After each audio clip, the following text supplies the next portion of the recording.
Welcome to MojoPlays. To kick off the launch of our brand new channel, check out some of our favorite videos from WatchMojo's huge library of gaming content. Then, click on the link in the description below to head over to our Suggest page and vote on how you would have ranked this list. I'll spuddy you! The prospect of open exploration and free roaming is certainly enticing, but some games make a mockery of the idea. Welcome to WatchMojo.com, and today we'll be counting down our picks for the top 10 worst open world games. Here, we're taking a look back at games that do the greatest disservice to the open world genre. Also, No Man's Sky escaped this list, as while it was certainly a controversial game, it's by no means the worst we've seen.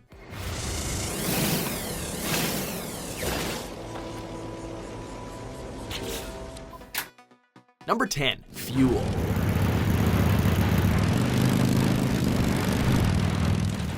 This was a conceptually intriguing project that ultimately couldn't help but fall flat. Set in a post-apocalyptic virtual world, more than 14,000 square kilometers in size, Fuel promised free roaming of said massive area in between races, with the odd storm and constantly shifting day-night cycle to boot.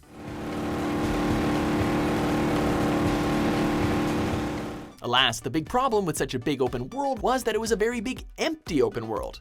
We'd say just enjoy the racing, but the way that the AI racers seem to give up right near the end of the race makes us think otherwise. It just goes to show, a bigger game doesn't always mean a better game.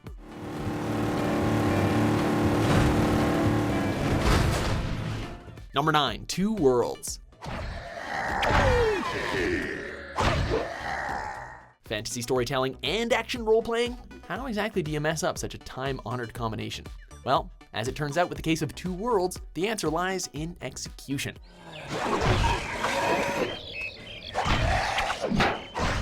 Its promise of open-ended character customization and free exploration of the realm of Antalure cannot compensate for the game's technical incompetence. Bugs abound in the game world. Character animations are clearly limited, and the voice acting, done by the developers rather than by paid actors, is amateur at best.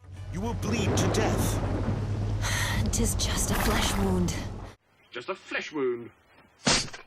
There's a shabbiness and incompleteness to the whole production that ends up crippling whatever good qualities it does possess. Fun fact, there was a lot of hype building up to this game, with the director claiming it would put Elder Scrolls Oblivion to shame. Yeah, no.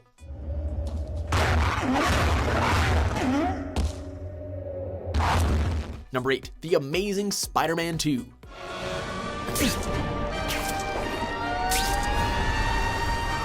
While the game adaptation of Spider-Man 3 certainly has its problems, this is a far worse licensed product.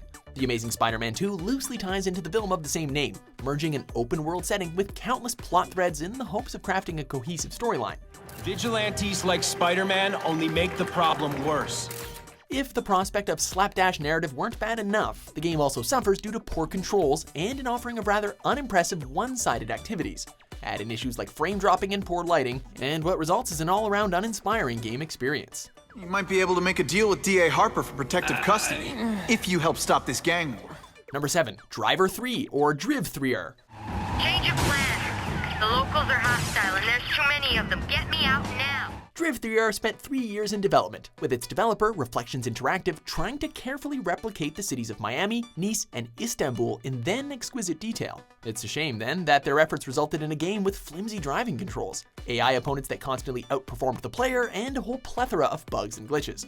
Worse yet, only a handful of paths in each open world hub were useful for mission completion, eliminating any incentive to explore or engage further with the setting.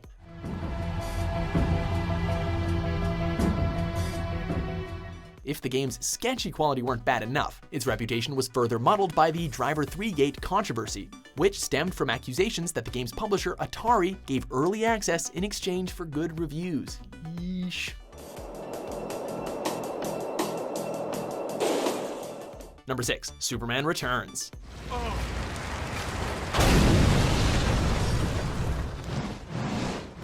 The Man of Steel may well be weeping if he were to see how things turned out here. Superman Returns, based on the eponymous film, tries to offer players the thrill of flying through Metropolis at blistering speeds and making use of Superman's more iconic powers. While that may sound like a fun encapsulation of the character, the surrounding game is anything but. From its brevity to the triteness of the side missions, from its lackluster fighting to the mundane visual design, everything about Superman Returns feel like a half measure with a severe creative miscalculation. It really shouldn't be this hard to build an entertaining experience around a man who can shoot eye lasers and fly into Earth's atmosphere, right? Number 5. Destroy all humans. Path of the Furon. I love you, David Carradine. Speaking of games with good ideas but terrible results, here's one about aliens in the 70s. Path of the Furon picks up a decade after the events of Destroy All Humans 2, with the latest clone of Cryptosporidium setting out to investigate the return of once extinct alien warriors. I'm ready. Teach me how to beat him. You are far from ready. It's an interesting premise, undermined by the game's repetitive missions, glitch-filled play, rather simplistic visuals, and a script that never quite rises above cringe-worthy stereotypes and really low-grade humor. Equal parts embarrassing in quality and unpleasant in tone, this is one close encounter no one ever wants to have. Good. A day without rubbing out goons is like a day without sunshine. Number 4. Homefront: The Revolution.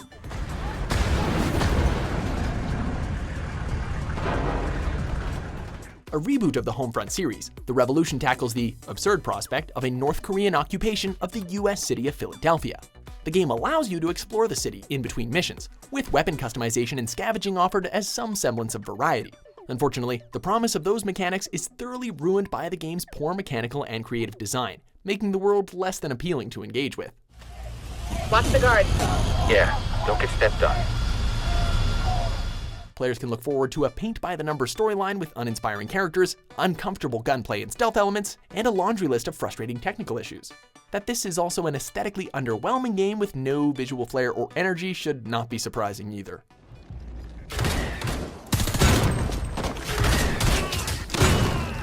Number 3. Infestation: Survivor Stories.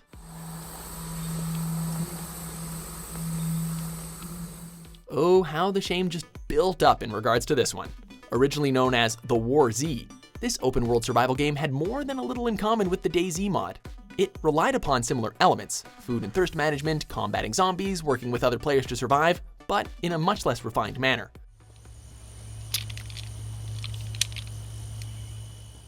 Among other issues, reviewers noted its plentiful bugs, the ease with which hacking could occur, the absence of promised features like a leveling system, and its reliance on microtransactions. And let's not even get into the legal troubles with the US Patent and Trademark Office or those problematic remarks made by the game's producer.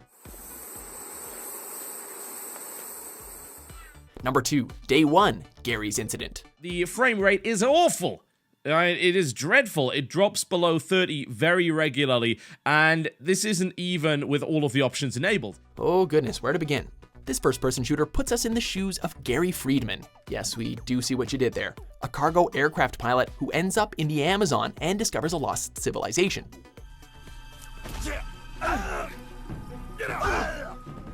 Resorting to tired cliches in its establishment of plot and setting, Garry's Incident has the larger issue of being incompetently made. Weapons fired in close quarters can just straight up fail to harm enemies. The world is riddled with textureless surfaces, and the AI for enemies is blissfully ignorant of sounds and actions. Apparently, the developer didn't take criticism very well and filed a copyright claim to take down Total Biscuit's video.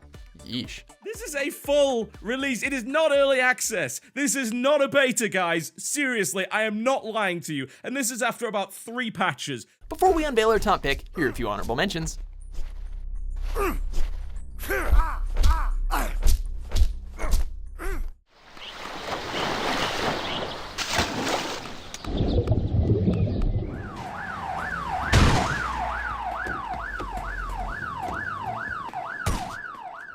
Number 1, Raven's Cry. I kept my end of the bargain. Now it's your turn. Everything that can go wrong has gone wrong here. First released under the name of Raven's Cry, this pirate-themed sandbox game established itself right out of the gate to be a subpar game. It suffered from game-ending crashes and was clearly dated in terms of visual design. Digging any deeper, however, reveals a content-light product plagued by glitches, undermined by its unwieldy combat mechanics, and it's just atrocious in the realms of writing and voice acting. I seem to remember saving yours a few times back there. Facing overwhelming negativity, the game was eventually rebranded as Vendetta: Curse of Raven's Cry, only for this version to also get lambasted in reviews and eventually be pulled from sale. Oops.